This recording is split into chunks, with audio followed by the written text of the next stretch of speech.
시청자 여러분 안녕하십니까? YTN 뉴스앤이슈 시작합니다. YTN 정기 여론조사로 민심을 읽어보는 시간입니다. 이번엔 이종섭 주 호주 대사, 황상무 전 수석을 둘러싼 논란이 다음 달 총선을 앞둔 표심에 영향을 줬는지 알아봤습니다. 중도층 절반가량이 지지 정당을 정하는 데 영향을 줬다고 답했습니다. 안윤학 기자가 보도합니다.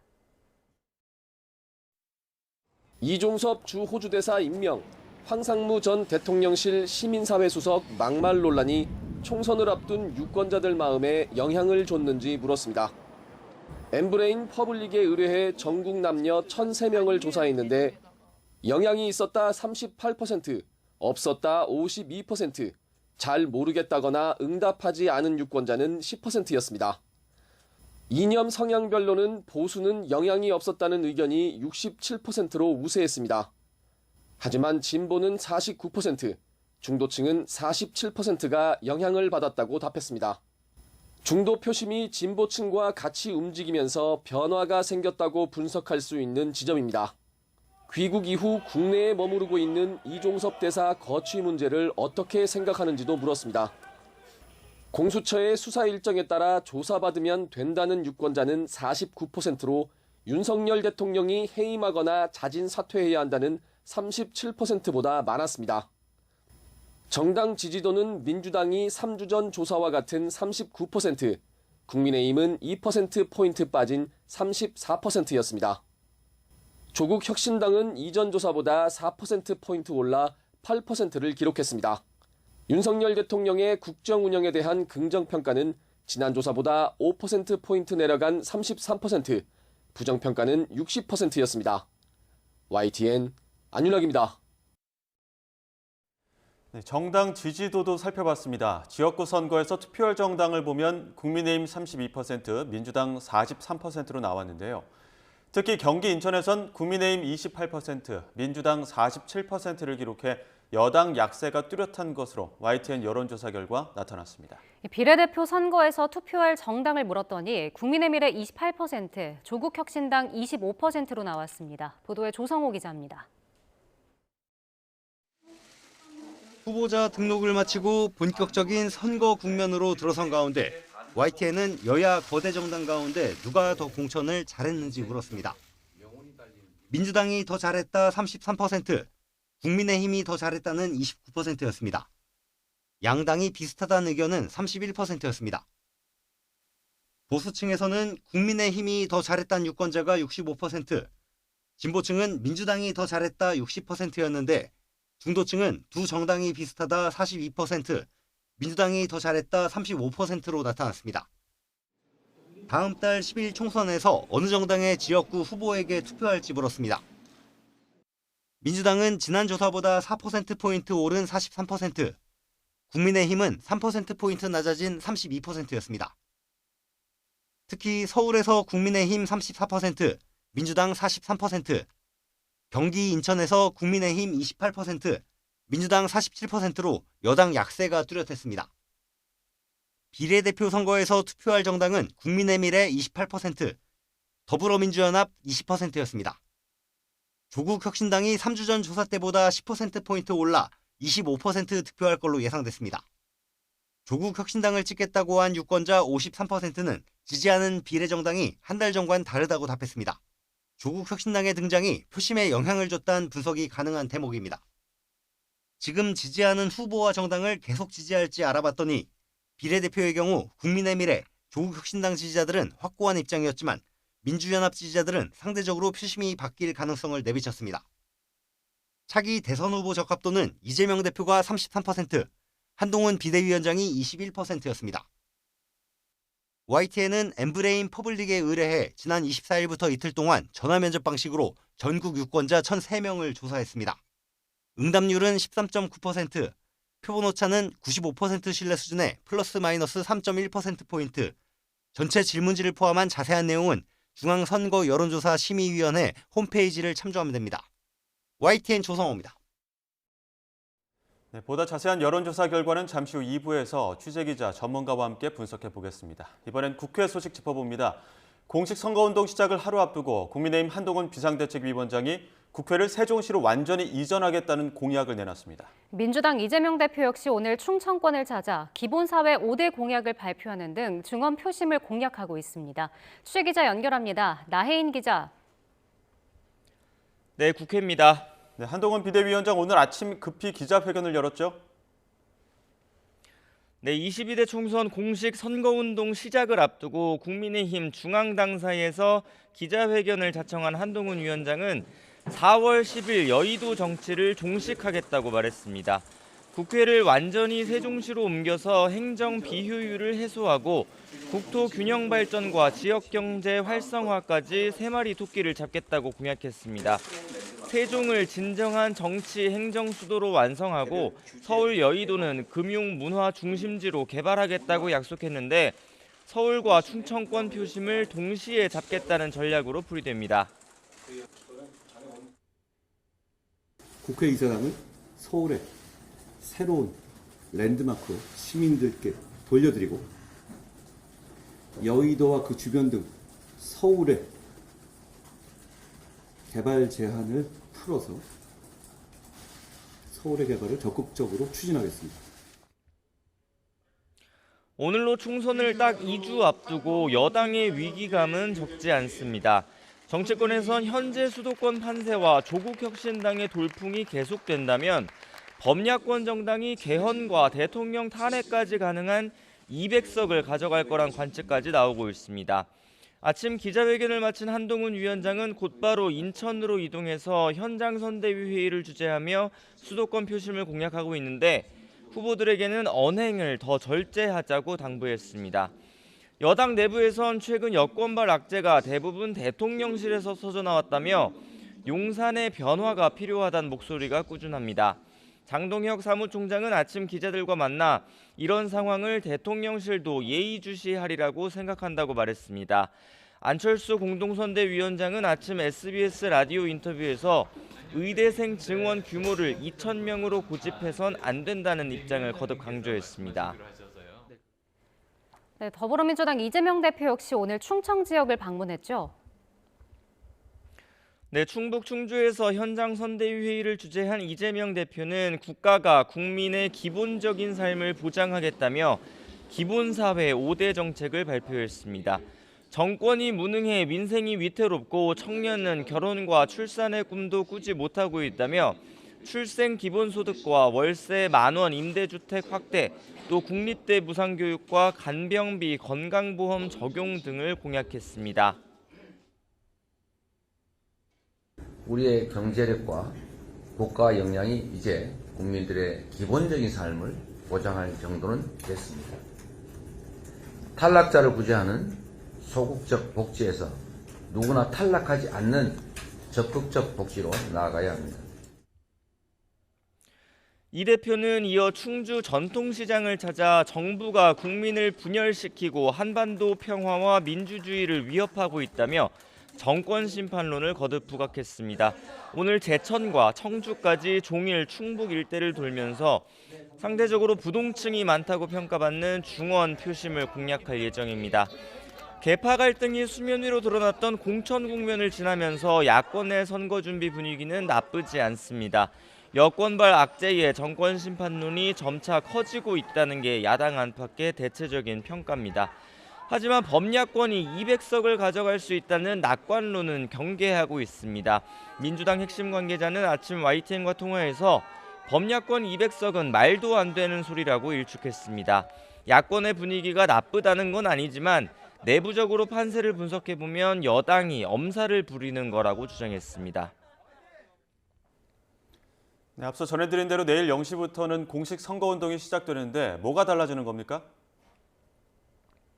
네, 일단 그동안 여야 지도부와 후보들을 괴롭혔던 확성장치 사용 금지 규제가 풀립니다.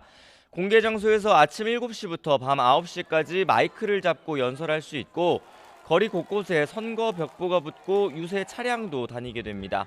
후보자들의 방송 연설과 토론회도 이어질 것으로 보입니다. 오늘부터 엿새 동안 세계 115개국 220개 투표소에선 재외국민 투표가 진행됩니다. 국내 사전투표는 다음 달 5일부터 6일까지 이틀 동안 가능하고 본투표는 다음 달 10일입니다.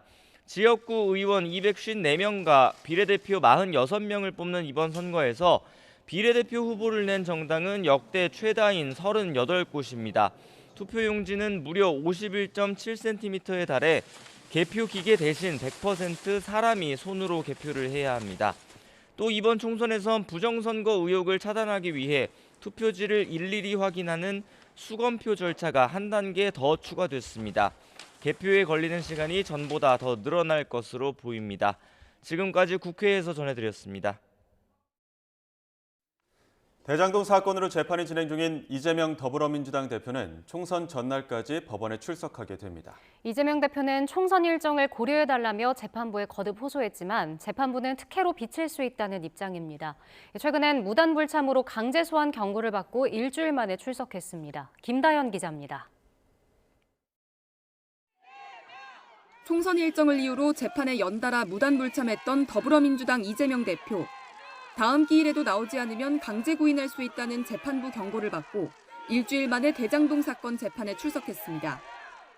법원 출석 직전까지 총선 후보 지원 유세에 나섰던 이 대표는 이른바 사법 리스크의 화살을 검찰에 돌렸습니다. 제가 참석하지 않아도 재판은 진행될 수 있고 재판이 전혀 지연되지 않습니다. 그런데 검찰이 굳이 이재명이 있어야 된다고 우기기 때문에 검찰이 이재명 야당 대표의 손발을 묶고 싶어 한다라고 저는 생각합니다. 재판에서도 직접 발언 기회를 얻어 자신이 없어도 진행엔 아무런 지장이 없다고 불만을 표출했습니다. 이 대표 변호인 역시 국민의힘 나경원 후보는 선거 기간을 제외하고 기일이 지정되는 것으로 안다며 이 대표에게만 너무 가혹하다고 호소했습니다.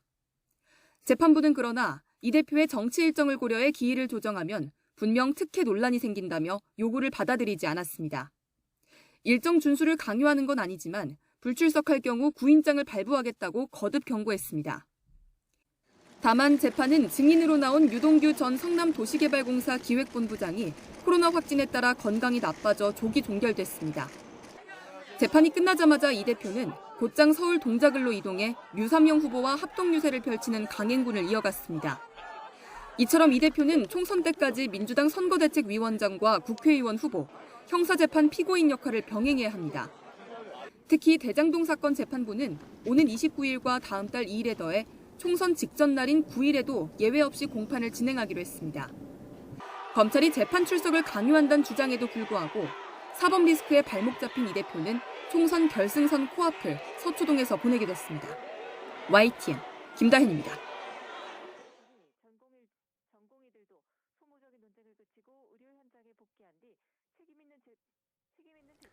정부가 내년도 예산안에서 필수 의료 분야를 재정 투자 중점 분야로 첫 지정하면서 관련 논의를 위한 의료계의 대화 참여를 촉구했습니다. 하지만 의료계는 의대 증원 2,000명 재검토를 요구하며 물러설 기미를 보이지 않는 상황이라 의정 간 대화는 좀처럼 쉽지 않아 보이는데요. 취재기자 연결해서 자세한 상황 알아보겠습니다. 김현아 기자. 네, 사회정책부입니다. 네, 오늘 중대본 브리핑 보니까 의료계와 대화를 촉구하되 2,000명 증원 번복은 없다는 뜻을 확인한 것으로 보이죠? 네, 중대본은 오늘 의료 환경 개선을 위한 재정 투자가 확실히 진행될 거라는 점을 강조했습니다. 2025년도 예산안을 확정하면서 필수 의료를 처음으로 재정 중점 투자 분야에 지정했고 이를 토대로 약속했던 수련 환경과 필수 지역 의료 개선 등에 나서겠다고 밝혔습니다. 그동안 정부가 내놓은 필수 의료 지원 정책들이 예산 뒷받침 없는 막연한 말이란 비판을 불식하기 위한 것으로 보입니다. 정부는 재정 투자 우선순위를 정하는데 의료계의 조언이 필요하다면서 대화에 참여해달라고 요청했습니다. 의대 2,000명 증원과 관련해서는 어제부터 의대 교육 여건 개선 수요 조사에 착수했다면서 증원은 일정대로 진행될 것임을 시사했는데요. 교육 여건을 개선할 테니 전공의들도 소모적인 논쟁을 그치고 의료 현장에 복귀한 뒤 책임 있는 대표단을 구성해 정부와 대화하자고 촉구했습니다. 의정 대화를 위해 노력하는 모습이긴 합니다만 전망이 낙관적이진 않죠? 네, 그렇습니다. 어제 의협회장 선거에서 대표적인 강경파인 임현택 신임 회장이 당선됐습니다. 임 회장은 단 한 명의 의대 증원도 필요 없다면서 전국 의사 총파업까지 언급했던 인물인데 당선 소감에서도 정부가 의대 2,000명 증원을 원점 재논의해야 대화할 수 있다는 입장을 재확인했습니다. 임 회장 당선에 따라 의협이 더 강경하게 나가면 중재자 역할에도 무게를 두고 있는 의대 교수들과 의견을 모으기가 더 어려워서 의정 대화는 더 어려워질 전망입니다. 게다가 의사협회의 집단 행동, 즉 동네 의원들의 집단 휴진이나 야간 휴일 진료 축소가 정말로 시작되면 의료 공백으로 인한 피해는 걷잡을 수 없이 커질 수 있습니다. 여기에 의대 교수와 전공의, 의대생들 역시 2,000명 증원을 재검토해야 의료 현장에 복귀하고 의정 대화에 응할 수 있다는 입장을 굽히지 않고 있는데요. 여권을 포함한 일각에서도 의사 10,000명 증원을 반드시 매년 2,000명씩 해야 하는 건 아니지 않느냐는 의견이 나오지만 대학 정원 배정까지 끝난 상황에서 말을 번복하려면 극적인 상황 변화가 있어야 하는데 이 역시 남은 절차와 기간을 생각해보면 쉽지 않은 상황입니다. 지금까지 사회정책부에서 YTN 김현아입니다. 전공의 면허정지 처분을 당분간 유예하며 국면 전환에 나섰던 윤석열 대통령이 의대 증원 규모 2,000명의 거듭 쐐기를 박았습니다. 갈등이 장기화하면서 피로감이 커지고 국민의힘에서도 유연한 대응을 촉구하지만 용산 뜻은 확고해 보입니다. 조은지 기자입니다. 윤석열 대통령은 TV로 생중계된 국무회의를 통해 정부와 대화에 적극 나서달라, 전공의 복귀를 설득해달라고 의료인에게 거듭 호소했습니다. 면허정지 등 징계 절차를 일단 보류한 데 이어 지역병원 육성과 필수의료 R&D 투자 확대, 의학교육 여건 개선 방안 마련 등 지원책도 조목조목 설명했습니다. 하지만 핵심 쟁점인 의대 증원 규모 2,000명에 대해선 의료개혁의 출발점이라며 숫자가 바뀔 가능성을 일축했습니다. 의대 증원 규모가 대학별로 확정됨으로써 의료개혁을 위한 최소한의 필요 조건이 만들어졌습니다. 하지만 국민의힘 일각에선 유연한 자세를 가져야 한다거나 한 발씩 물러날 준비를 하자는 등 정부의 전향적 태도를 촉구하는 목소리가 나왔습니다. 특히 의사 출신인 안철수 의원은 분당 서울대병원에서 의사들과 만나 70분간 비공개 면담했고 가교 역할을 하겠다며 정부의 점진적 증원을 건의했습니다. 제일 큰 걸림돌은 2,000명에서 1명도 물러서지 않겠다는 정부의 그 입장 때문입니다. 그런데 2,000명은 어디서 나왔습니까? 대통령실 역시 의대 갈등이 장기화함에 따라 국민적 피로감과 총선에 미칠 악영향 등을 고려해 다양한 출구 전략을 모색하고 있습니다. 내부 참모회의에서 5년간 2,000명씩 증원해서 향후 10년간 1,000명씩 늘리자는 절충안까지 언급된 걸로 전해졌지만 숫자는 건드리지 않기로 잠정 결론 지었습니다. 윤 대통령의 원칙과 뚝심이 퇴색되고 대학 입시의 혼란, 나아가 정부 정책의 예측 가능성을 뒤흔든다는 점에서 그대로 직진하기로 한 겁니다. 대통령실은 한덕수 총리를 고리로 한 의정 간 대화체 구성에 기대를 거는 눈치인데 동시에 총선까지 평행선이 이어질 경우 입을 정치적 타격에도 촉각을 곤두세우고 있습니다. YTN 조은지입니다. 김건희 여사의 명품 가방 수수 의혹을 조사하고 있는 국민권익위원회가 사건 처리 기간을 연장한 것으로 드러났습니다. 참여연대는 지난해 12월 윤석열 대통령 부부를 청탁금지법 위반 등 혐의로 신고한 사건과 관련해 권익위가 사실 확인과 법률 검토 등을 이유로 처리 기간 연장을 통지해왔다고 밝혔습니다.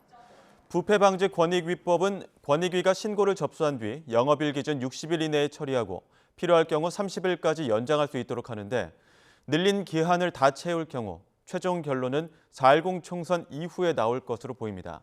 참여연대는 청탁금지법에는 사건 처리 연장의 근거 조항이 없는데도 부패방지법 조항을 들어 기간을 연장한 것은 꼼수로 볼 수밖에 없으며 권력의 눈치를 보며 처리를 총선 이후로 미룬 거라고 지적했습니다.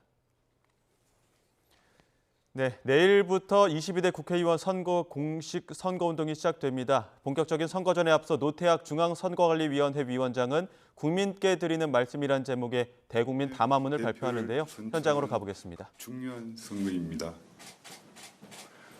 국민을 위해 제대로 일할 대표를 잘 선택하려면 무엇보다 먼저 정책 선거가 수련되어야 합니다. 후보자는 허위 사실과 비방 등 상대방에 대한 비난과 공격보다는 실현 가능한 정책과 공약으로 정정당당하게 경쟁해야 합니다. 유권자께서는 정당 후보자의 정책과 공약을 꼼꼼히 확인하고 살펴보아야 합니다. 언론은 후보자의 자질과 능력을 검증하고 올바른 정보를 제공하여 정책 선거 분위기를 조성해 주십시오. 유권자 여러분, 선거는 민주주의의 꽃이라고 합니다. 유권자의 의사가 선거라는 민주적 절차를 통해 그 결과에 오롯이 반영되기 때문입니다. 선거관리위원회는 유권자가 안심하고 투표에 참여할 수 있도록 공정한 선거관리를 위해 철저히 준비하고 있습니다. 사전투표함 보관장소 CCTV를 24시간 공개하고 개표 과정에 수검표 절차를 추가하여 투개표 과정의 투명성과 공정성을 더욱 높였습니다.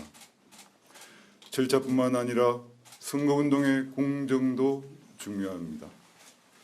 선거관리위원회는 금품수수나 매수, 허위사실 공표 등 선거 질서를 해치는 중대 선거범죄에 신속하고 단호하게 대응할 것입니다. 공무원의 선거 관여 행위는 선거의 근간을 훼손하는 중대한 위법 행위이므로 모든 공직자께서는 중립의 자세를 지켜주시기 바랍니다. 존경하는 국민 여러분, 선거는 국민의 선택을 받기 위한 치열한 대결의 장입니다. 동시에 승복과 포용으로 갈등과 대립을 치유하고 국민 통합을 이루어가는 아름다운 과정이 되어야 합니다. 정당 후보자는 유권자의 선택을 겸허히 받아들이고 유권자께서는 당선자에게 축하의 박수를, 낙선한 후보자에게는 격려를 보내주십시오. 선거관리위원회는 공정하고 신뢰받는 선거관리를 통하여 모든 국민이 화합하고 하나가 되는 밑거름이 되겠습니다. 이번 선거가 극단의 정치 대결을 넘어 희망찬 대한민국의 미래를 향해 함께 나아가는 출발점이 되기를 기대합니다.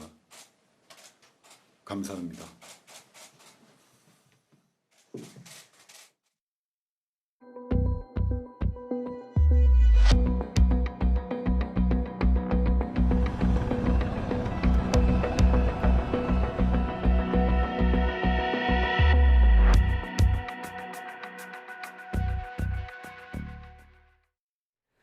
미국 볼티모어에서 대형 컨테이너 선박이 항만을 가로지르는 다리를 들이받아 교량이 무너져 내리는 사고가 일어났습니다. 당시 밤생 작업 중이던 인부 8명이 추락해 수중 구조 작업을 벌이고 있는데 당국은 구체적 사고 원인을 조사하고 있습니다. 유재복 기자가 보도합니다. 커다란 배가 교각을 들이받자마자 다리가 그대로 무너져 내립니다. 길이 2.6km 다리가 무너지는데 20초밖에 걸리지 않았습니다.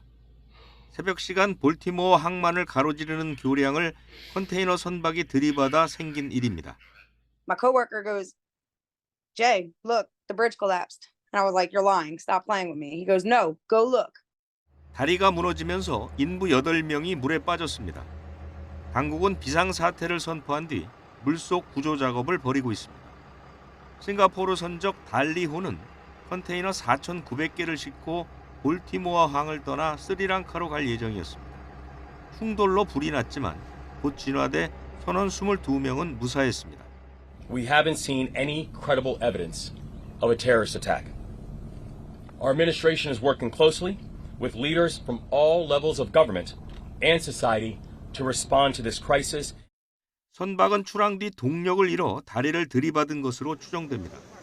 특히 충돌 직전 조난 신호를 보내 차량 출입이 통제되면서 대형 참사를 모면할 수 있었습니다. YTN 유재복입니다. 미국 동부에 있는 도시 볼티모어에서 발생한 대형 교량 붕괴 사고는 지금 보셨듯 대형 컨테이너 선박이 항만을 가로지르는 다리를 들이받으면서 발생했습니다. 볼티모어 항이 막히면서 자동차 공급망에도 악영향을 줄 거란 전망이 나오는데요. 현재 살고 계신 우리 교민 연결해서 현지 분위기 알아보겠습니다. 한기덕 전 볼티모어 한인 회장님 연결돼 있는데요. 나와 계십니까? 네, 나와 있습니다. 안녕하세요. 네, 안녕하십니까. 앞서 저희가 화면으로도 보여드렸는데 무너진 교량의 길이가 굉장히 길어 보였거든요. 일단 이 다리가 대형 교량인 건 맞죠? 네, 맞습니다. 1.6 마일로 상당히 긴 교량입니다. 네, 다리가 긴 교량의 일부가 지금 붕괴한 사고가 일어난 건데 혹시 새벽 시간에 현지에 계시던 분들이 목격하고 나서의 그 분위기는 어땠을까요? 직접 제가 나가서 본 건 아니고 텔레비에서 방송을 통해서 뉴스를 통해서 알았습니다.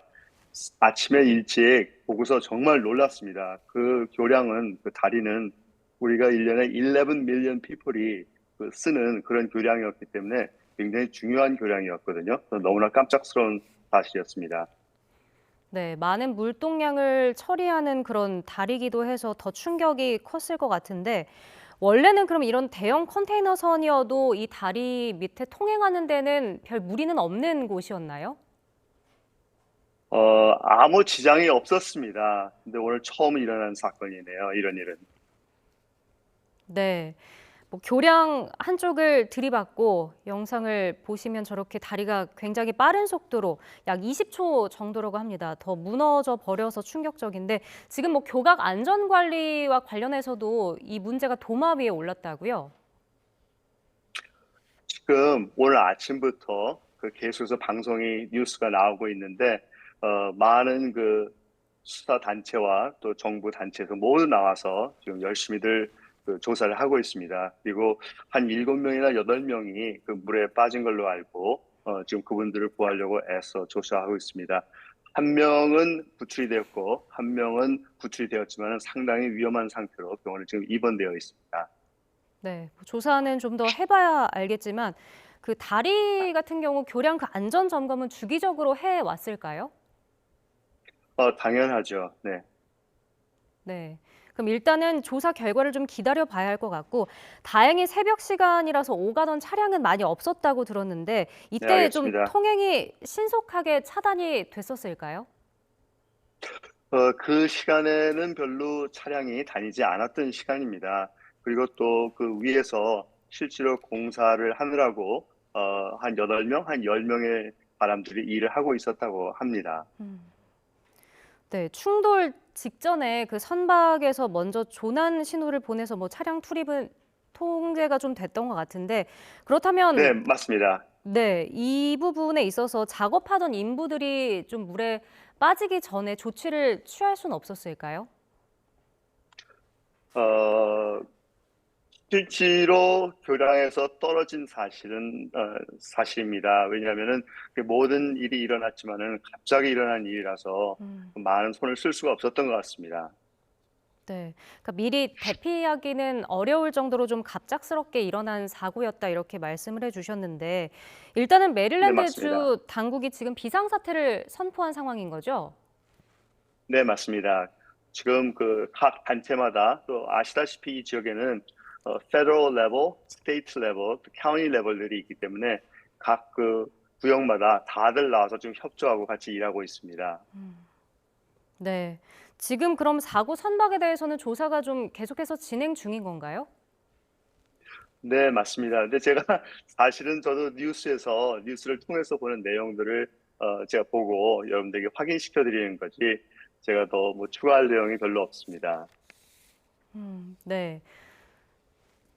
지금 보여드리는 그래픽을 보면 이 다리에 대한 설명이 좀 나와 있는데 1977년에 개통한 프랜시스 스콧 키 브리지입니다. 총 길이가 2.6km 정도고 여기서 일부 다리 부분이 붕괴가 네, 알겠습니다. 됐는데 네, 아무래도 사고 당시에는 지금 컨테이너 선박에 4,900개가 이제 적재가 돼 있는 것으로 알려졌습니다. 그만큼 규모가 큰 선박들도 많이 오가는 그런 교량으로 알려져 있는데 이 사고 여파로 사실 미국 이 부분이 동부 주요 수출입항이어서 붐비는 항구 중에 하나로 알려져 있잖아요. 사고 여파가 좀 클 것으로 보이는데 어떨까요? 저도 도매 사업을 하고 있고 이 지역에 많은 그 한국 교포들이 그 중국과 베트남과 또 한국에서 물건을 수입해서 이 항구를 주로 사용해서 물건을 이 지역에 공급하고 있습니다.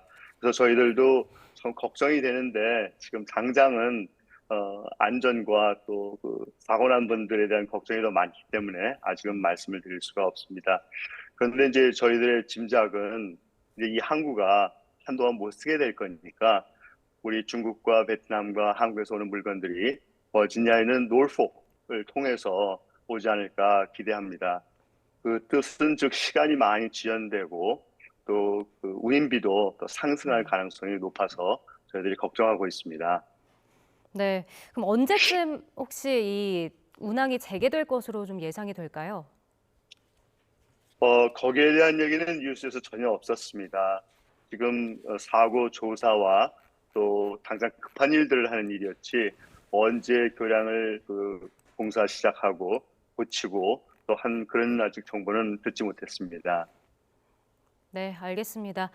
실종자분들도 좀 빨리 찾고 우리 교민분들도 큰 피해 없이 사고 복구가 빠르게 이루어지길 기원하겠습니다. 자, 지금까지 한기덕 전 볼티모어 한인 회장이었고요.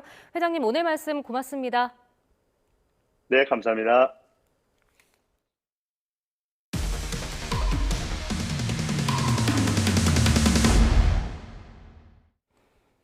네, 지인들과 도박판을 벌여 돈을 싹쓸이한 현직 치과 의사가 수사를 받고 있습니다. 특수 제작된 카드와 렌즈를 이용했다가 현장에서 지인들에게 덜미를 잡혔습니다. 윤웅성 기자가 보도합니다. 카드와 현금이 탁자 위에 널브러져 있습니다. 도박판이 벌어지고 있는 현장입니다. 갑자기 한 남성 주위로 사람들이 모여들더니 속임수를 썼는지 추궁하기 시작합니다.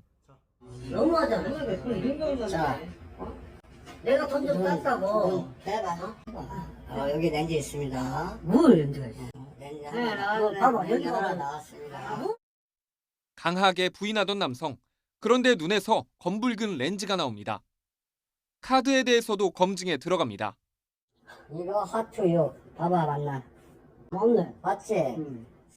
지인이 미리 준비한 특수안경으로 살펴보니 카드 뒷면에 표시가 훤히 드러나 어떤 카드인지 쉽게 알 수 있습니다. 이를 근거로 지인들은 이 남성이 특수 제작된 렌즈와 카드로 사기 도박을 했다고 판단했습니다. 유독 치과의사 A씨만 판돈을 쓸어가자 의심 끝에 덜미를 잡은 겁니다. 이 사람은 10번 하면 9번을 타요. 그 사람이 원하는 대로 카드가 다 맞아가는 거죠.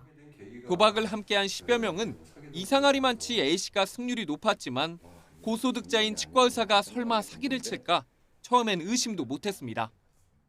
어느 누구도 거기 있는 사람 중에 한 명이라도 의심을 못했죠. 지위도 있고 하니까요. 자기 뭐 주식 해갖고 한 5억 있는데 오늘 뭐 500만 원 손해받고 그냥 그 사람은 막 1, 2천만 원은 그냥 재미로 이렇게 생각하는 줄 알았지. 또 다른 피해자 역시 승부 조작이 있을 줄은 상상도 못했습니다. 치과 의사니까 아무래도 얘가 공부를 많이 해서 똑똑한가? 어떻게 이렇게 잘하지? 이런 생각은 했죠. 이들은 A씨가 이렇게 2021년 초부터 1년여 동안 쓸어간 돈이 최소 7억 원에 달한다고 주장합니다. 피해자 일부가 A씨를 사기 도박 혐의로 경찰에 고소했고 현재는 검찰로 송치돼 특정경제범죄 가중처벌법상 사기 혐의로 수사가 진행 중입니다. 사기 도박으로 거액을 따다 적발되면 3년 이상의 징역형에 처할 수 있습니다.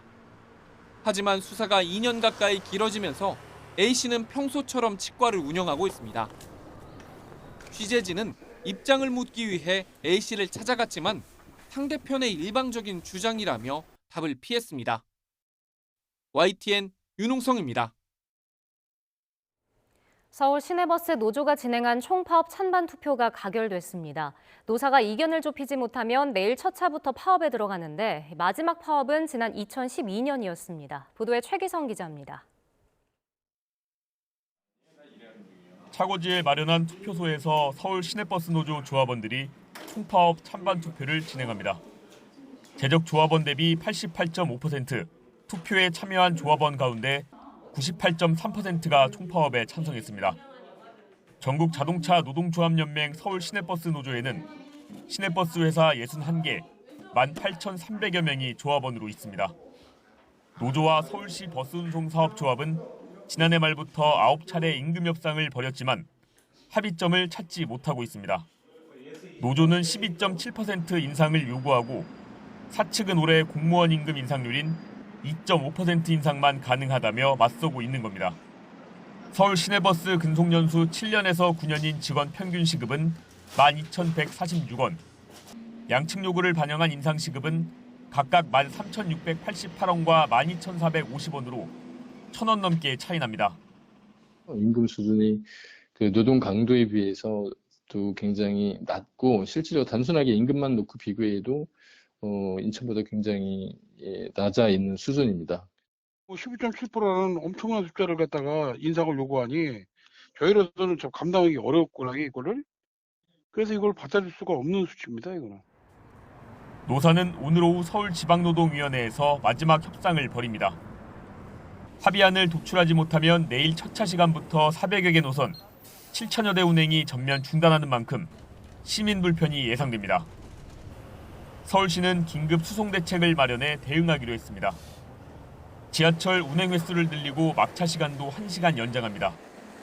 지하철 증회 등을 통해서 좀 더 많은 지하철을 운행할 수 있게끔 하고, 그리고 각 자치구에서 이제 무료 전세버스를 운행함으로써 파업이 현실화하면 12년 만인데 2012년 당시에는 파업 1시간여 만에 협상이 타결됐습니다. YTN 최기성입니다. 경부고속도로 칠곡 휴게소 인근에서 대형 화물차 석 대가 잇따라 추돌하면서 극심한 정체가 빚어졌습니다. 김포시에서는 아파트에서 불이 나 주민 100여 명이 긴급 대피했습니다. 보도에 김대겸 기자입니다. 화물차 짐칸이 찢어졌습니다. 다른 화물차도 짐칸이 활짝 열려 있고 도로 곳곳에는 짐들이 널브러져 있습니다. 경부고속도로 부산 방향 칠곡 휴게소 인근에서 대형 택배 차량 석 대가 추돌했습니다. 크게 다친 사람은 없었지만 쏟아진 화물을 수습하고 차량을 견인하는 과정에서 3개 차로가 통제되면서 극심한 정체가 빚어졌습니다. 경찰은 블랙박스 등을 토대로 정확한 사고 경위를 조사하고 있습니다. 뿌연 연기와 함께 불길이 치솟습니다. 어젯밤 경기 김포시 19층짜리 아파트 꼭대기층에서 불이 났습니다. 대응 1단계를 발령하고 진화에 나선 소방은 화재 발생 20분 만에 불을 껐습니다. 주민 100여 명이 긴급히 대피했지만 다행히 다친 사람은 없었습니다. 소방은 발코니에서 불이 시작된 것으로 보고 화재 원인과 피해 규모를 조사하고 있습니다. 어제 저녁에는 전남 광양의 무인 모텔에서도 불이 났습니다. 불은 15분 만에 진화됐지만 객실 가전제품과 직기류가 모두 탔습니다. 투숙객 2명은 연기를 마셔 병원으로 옮겨졌습니다. YTN 김대겸입니다. 내리막길에 주차하실 때 좀 더 주의하셔야겠습니다. 제주에서 경사진 주차장에 차를 세웠던 30대가 미끄러지는 차를 몸으로 막다가 숨졌습니다. 보도에 고재영 기자입니다.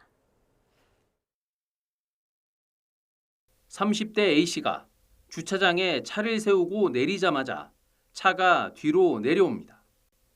급하게 차를 몸으로 막아보지만 역부족. 안타깝게도 차에 깔려 결국 숨졌습니다. 밖에 좀 시끄러운 소리가 나가지고 밖에 나와봤더니 경찰서에서도 오고 119에서도 오고 그래가지고 이렇게 물어보니까 상황을 보니까 이제 인사사고가 났다고 얘기해서 알게 됐습니다. 경찰은 사고 당시 주차 브레이크가 채워지지 않았던 것으로 보고 있습니다. 이처럼 경사가 있는 곳에 차를 세웠다가 차가 움직여 사고가 나는 경우가 적지 않습니다. 전문가들은 미끄러지는 차를 몸으로 막아서는 건 매우 위험하다고 지적합니다. 차의 힘이 사람의 힘보다 세기 때문에 사람이 그 힘으로 밀려고 하다가 차의 무게에 깔려가지고 사고가 날 가능성이 굉장히 큽니다. 근데 절대 미셔는 안 됩니다. 사고를 예방하려면 경사 있는 곳에 주차할 때 안전수칙을 지키는 게 중요합니다.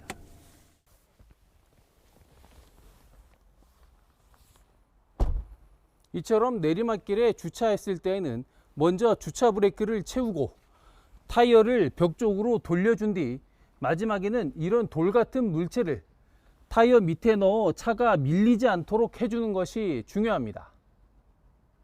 차를 바꿔 운전할 때도 미리 조작법을 잘 숙지하는 것도 필요합니다. 조금만 주의를 기울이면 큰 사고를 막을 수 있습니다. YTN 고재영입니다. 정부가 앞으로 오피스텔도 주택임대관리업으로 관리해 임차인에 대한 보호를 강화합니다. 국토교통부는 올해 국토교통규제개혁위원회에서 이런 내용의 규제 개선 과제 26건을 확정해 하반기 중에 관련 시행령을 개정하기로 했습니다. 관련해 국토부는 앞으로 임대형 기숙사와 오피스텔도 주택임대관리업으로 등록하도록 했습니다. 이에 따라 지방자치단체가 임대형 기숙사와 오피스텔을 체계적으로 관리할 수 있게 됐습니다. 올해부터 해외 건설 현장 근무자의 소득세에 대한 비과세 급여 범위가 월 500만 원으로 상향됐습니다. 해외 건설협회 등은 지난달 29일 관련 시행령이 재정 공포되면서 이같이 바뀌었다고 밝혔습니다. 지난 2012년 월 200만 원에서 300만 원으로 상향 개정된 이후 12년 만의 재조정으로 해외 건설 현장 근로자의 혜택이 커질 전망입니다. 쿠팡이 3년간 3조 원 이상을 투자해 2027년까지 로켓 배송 지역을 전국으로 확장한다고 밝혔습니다. 우선 로켓 배송이 가능한 지역을 현재 전국 70%에서 88% 이상으로 늘려 더 많이 이용할 수 있도록 한다는 계획입니다. 올해부터 2026년까지 신규 통합 물류센터 확장과 첨단 자동화 기술 도입, 배송 네트워크 고도화 등에 3조 원을 투자할 예정입니다.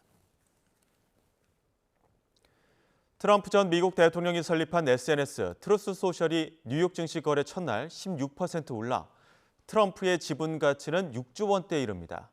하지만 전문가들은 트럼프 전 대통령이 11월 대선에서 낙선할 경우 이 주식은 $2까지 폭락할 것이라고 전망했습니다. 이동우 기자가 취재했습니다.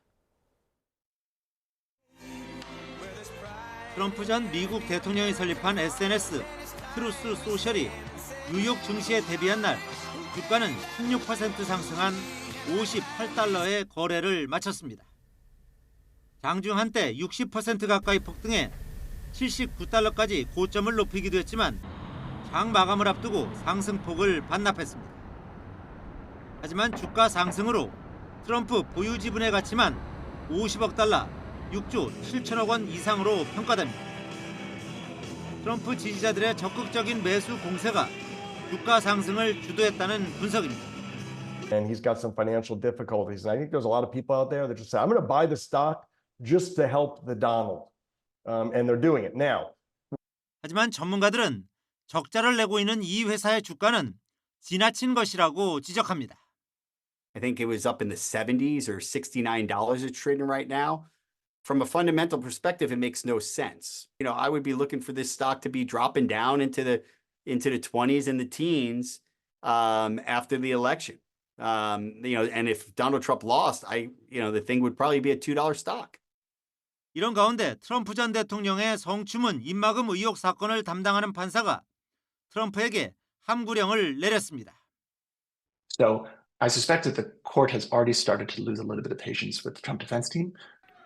트럼프는 지난 2016년 대선 직전 포르노 배우 스토미 데니얼스와의 성관계 폭로를 막기 위해 개인 변호사 마이클 코언을 통해 $13만 지급하고 관련 기록을 조작한 혐의로 지난해 기소됐습니다. 트럼프는 이 재판이 대선 개입이라며 담당 검사와 판사는 물론 코언 변호사 등에 대해 공격적인 발언을 이어왔지만 이제 이런 행위는 금지되는 것입니다. YTN 이동호입니다. 러시아 정보기관 수장이 모스크바 공연장 테러 배후로 미국과 영국, 우크라이나를 지목했습니다. 벨라루스 대통령은 당초 테러범들이 우크라이나가 아닌 벨라루스로 도주하려 했다며 러시아 측과 엇갈린 주장을 내놨습니다. 김태현 기자입니다. 러시아 연방보안국이 모스크바 공연장 테러 사건의 배후에 미국과 영국, 우크라이나가 있다는 입장을 밝혔습니다. 보르트니코프 연방보안국장은 연방검찰청 확대회의를 마친 뒤 기자들이 이들 세 나라가 배후에 있느냐고 묻자 그렇다고 대답했습니다. 서방 정보기관이 도움을 줬고 우크라이나가 직접 관여했다는 정보가 있다는 겁니다. Ну, мы считаем, что акцию готовили как сами радикалы-исламисты, так, естественно, способствовали западные спецслужбы. А сами спецслужбы Украины к этому имеют непосредственное отношение. 그는 우크라이나가 중동에서 무장 세력들을 훈련했다는 것을 알고 있으며 테러범들에 대한 초기 조사에서 우크라이나의 흔적이 확인됐다고도 말했습니다. 그러나 러시아의 주장과 달리 테러범들이 당초 벨라루스로 가려고 했다는 발언도 나왔습니다. 알렉산드르 루카셴코 벨라루스 대통령은 벨라루스가 신속히 국경 검문소를 설치하자 테러범들이 방향을 돌려 우크라이나 국경으로 갔다고 말했습니다. 이어 테러범들의 차량이 모스크바에서 국경 쪽 브리안스크주로 향하자 벨라루스와 러시아 당국이 협조해 체포에 성공했다고 밝혔습니다. 푸틴 대통령의 절친인 루카셴코 대통령이 테러범 체포를 위해 양국이 긴밀히 공조했다는 점을 강조하는 과정에서 나온 이런 발언은 푸틴 대통령의 주장과 엇갈립니다. 푸틴 대통령은 용의자들이 테러를 벌인 뒤 우크라이나 쪽으로 도주한 점을 들어 우크라이나 배후설을 거듭 제기해 왔습니다. YTN 김태현입니다.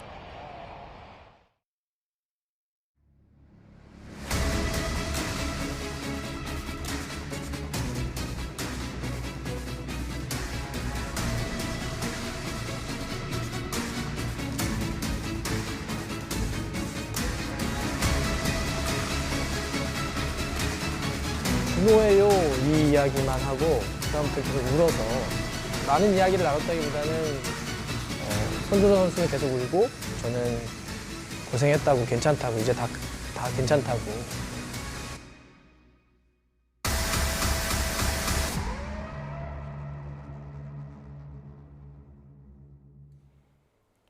중국 당국에 구금됐다가 10개월여 만에 한국으로 돌아온 축구선수 손준호가 첫 심경을 밝혔습니다. 손준호는 자신의 SNS를 통해 인사가 늦었다면서 무사히 돌아와 가족들과 편안한 시간을 보내고 평범한 일상을 누릴 수 있음에 감사함을 느끼고 있다고 전했습니다. 또 오랜 시간 잊지 않고 관심을 가져주고 기다려주고 걱정해준 국민 여러분께 진심으로 감사드린다고 덧붙였습니다. 손준호와 동갑내기 친구인 국가대표 김진수는 태국전 뒤에 취재진을 만나 손준호의 석방 소식에 눈물을 흘렸다면서 하루빨리 만나고 싶다고 말했습니다. 중국 축구계 걸물들에게 잇따라 중형이 선고되면서 부패 척결 바람도 막바지에 접어들었습니다. 그러나 우리나라 손준호 선수의 석방 경위와 재판 결과 등에 대해선 공개하지 않고 있습니다. 베이징에서 강정규 특파원이 전해드립니다.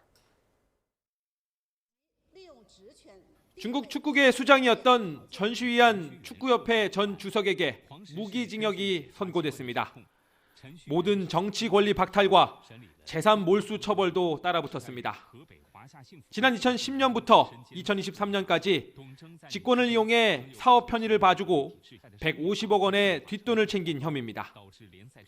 법원은 더 큰 벌을 내릴 수 있었지만 죄를 자백하고 수사에 협조한 점을 참작했다고 설명했습니다. 我向全国球迷公开谢罪，真诚地向广大球迷说声对不起，希望能得到球迷的宽恕。